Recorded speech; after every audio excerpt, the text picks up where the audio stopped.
Hey, salut à tous, on se retrouve aujourd'hui pour une nouvelle vidéo achat. Une nouvelle machine vient d'arriver par surprise aujourd'hui et va rejoindre ma collection. Et les amis, je suis allé, donc j'avais pas la caméra, j'ai acheté la machine. Je viens d'aller chercher la caméra rapidement et on va aller voir tout de suite cette machine. Je l'ai achetée il y a 3 minutes, montre en main les amis, et je vous la filme tout de suite et vous allez la découvrir avec moi. Et je vous avoue que je suis content, il y a une jolie petite pépite. Et voilà, la nouvelle machine les amis, un petit Peugeot 103. Regardez un peu l'état de cette machine. Donc là il est trempé parce qu'il pleut gros comme le poing. Je viens de me mettre ici à l'abri, sous un bâtiment, je sais pas chez qui on est mais voilà. Je me suis mis à l'abri ici. Et regardez un peu l'état de ce 103. Il est franchement très propre, pour pas dire nickel. Les seules rayures c'est ici et là. Et la même chose de l'autre côté. Sûrement lié à une valise ou un mauvais stockage. Sinon tout le reste est en parfait état. C'est juste affolant. Donc je vais vous expliquer un petit peu l'achat. Et là c'est une histoire de fou. C'est un truc de dingue. On me passe un coup de téléphone, quelqu'un que je connais, un ami de très longue date, qui me dit: j'ai mon voisin qui fait de la place dans le garage, il y a un Peugeot 103. Viens tout de suite, il faut débouler maintenant à l'instant T, parce que c'est quelque chose qui va partir. Donc si toi ça t'intéresse, viens le voir. Forcément tu tombes là-dessus, tu dis pas non, tu le prends, d'accord?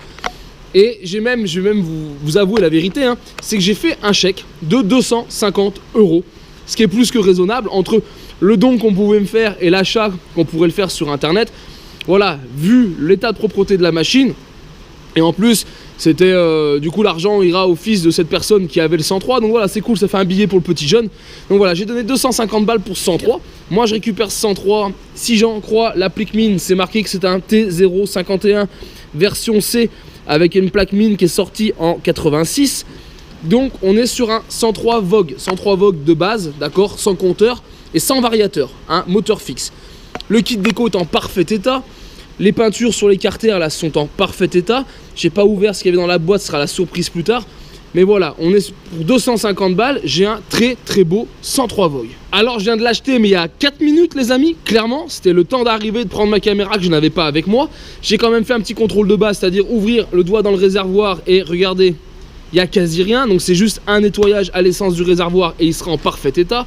J'ai démonté l'allumage de l'autre côté, le cache allumage, le moteur n'est pas grippé.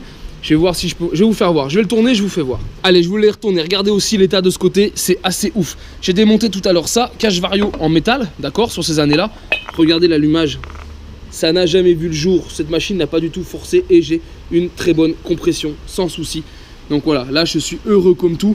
Les chaînes, il n'y a pas un brin de poussière, il n'y a pas une rayure, il n'y a rien du tout. Les tendeurs de chaînes sont quasi au minimum. Autant vous dire que cette machine n'a vraiment pas dû servir beaucoup. J'ai à l'avant ici comme à l'arrière l'autocollant du magasin qui le vendait. Il est complet, il a ses poignées, il a son rétroviseur, il a la sonnette. Est-ce qu'elle fonctionne? Voilà, la sonnette un peu grippée mais elle fonctionne quand même. Il y a le phare, il y a tout, il manque rien. Regardez, si on frotte c'est nickel, tout est propre, c'est juste ouf. Donc voilà, un petit Vogue, donc ça c'est cool. Franchement il est cool, je l'avais pas dans ce coloris là, donc dans ma collection direct c'est cool, il va aller direct dedans. Là il n'y a rien à faire. Franchement, les pneus sont un peu vieux, ils sont pas plus craquelés que ça. Je vais pas rouler avec cette machine. Cette machine va aller directement dans ma collection. Donc je vais même laisser ces pneus là-dessus. Je vais vraiment pas faire d'investissement dessus. Je vais le laisser dans son jus. Je vais juste entièrement le nettoyer. Checker le moteur qui a une bonne compression. Donc je vais checker carbu, changer la bougie, filtre à essence, etc. Du riz d'essence, nettoyer le réservoir. Contrôler que mes câbles et mes gaines soient bonnes, d'accord. Être sûr que ça casse pas quand je vais l'essayer. Mais clairement, il n'y a rien à faire. Là, il y a 1 heure ou 2 de travail dessus. Et le 103 Vogue, il est nickel. Alors les gars, n'hésitez pas en commentaire s'il y en a qui ont des 103 Vogue et qui ont le même modèle. Moi, je l'avais jamais vu de cette couleur. Donc voilà, je vais checker un petit peu. Ça va être facile sur internet de retrouver son année grâce à ça. Puis grâce au carbu et bien d'autres choses. On voit qu'il n'y a pas les suspensions non plus. Donc voilà pourquoi. Ah bah regardez, je disais qu'il y avait des traces de ce côté-là et je vois une trace ici. Donc c'est un 103 qui avait des sacoches. Voilà. Les crochets ici l'ont abîmé et là il est venu frotter. Donc voilà les seuls, on va dire, séquelles qu'il a. Donc si demain on remet une sacoche, ça se voit plus. Mais voilà, s'il y en a qui ont ce modèle, n'hésitez pas à me dire en commentaire l'année, etc. À me donner, même si vous avez des indices, ceux qui roulent avec, si vous avez fait des modifs dessus, si vous l'avez laissé d'origine, quelle vitesse vous atteignez.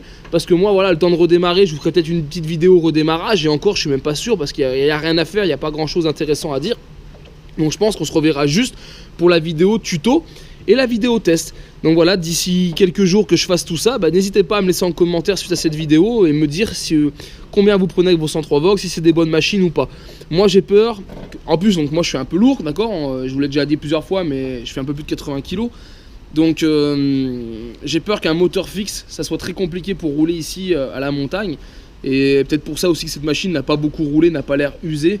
Parce que clairement c'est pas le véhicule adéquat. Ça c'est bien pour faire de la plaine à mon avis. Quand vous voyez une mobilette sur internet, sur le Bon Coin, sur ce que vous voulez, n'importe quel site, quand vous allez en voir une comme ça, le bouche à oreille, une brocante, etc. Des fois les gens ne savent pas faire la différence entre Vario ou pas Vario.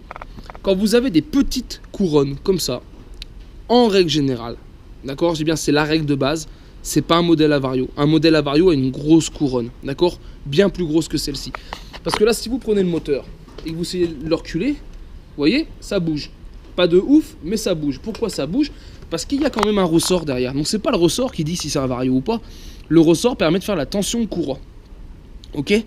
Mais si là vous démontiez, ce que moi je vais pas faire tout de suite, mais on pourrait le faire, vous verrez que là-dessous, c'est sûr, il n'y a pas de variateur, d'accord? Donc c'est soit vous démontez vos cages pour être sûr d'avoir un Vario ou pas, sinon, au premier coup d'œil, petite couronne, pas de variateur, grosse couronne, il y a un variateur.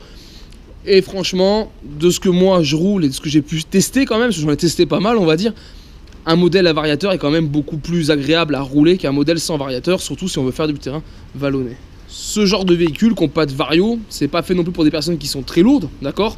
Mais par contre, si vous habitez sur un terrain qui est, on va dire, plutôt plat ou légèrement vallonné, ça c'est de très bonne machine, ça consomme rien et pour rouler ça sera mais vraiment parfait de chez parfait. Mais ouais, clairement, faut pas venir faire de la montagne avec ça, sauf si on est ultra léger. Alors voilà les amis, les quelques images que je vous fais à chaud à l'instant T après la récupération de ce 103 Vogue. Je suis comme un dingue, clairement. Je pensais pas voilà, que ça allait m'arriver ça aujourd'hui. Donc là c'est vraiment le coup de chance inouï. C'est la chance clairement d'avoir cet appel. Donc moi je suis content, j'ai déjà des projets sur le cours. Mais c'est cool, je vais directement mettre ce 103 Vogue à l'atelier parce que là je vous dis il n'y a pas beaucoup de boulot. Donc ça va aller très vite à remettre en état. Et on se fera une petite vidéo tuto et présentation. En tout cas, je suis vraiment content parce que j'avais pas ce coloris en 103 Vogue et je pense pas avoir cette génération non plus de mémoire. Donc voilà, c'est plutôt cool. Ça me fait une nouvelle machine. Donc les amis, j'espère que cette nouvelle acquisition vous plaît. Et si c'est le cas, je vous invite à liker la vidéo et à la partager. Et on se retrouve donc en attendant sur ma chaîne 100% Mobilette Youngtimer pour d'autres vidéos, tutos et présentations. Et la suite avec ce 103 Vogue. Et en attendant, ciao ciao.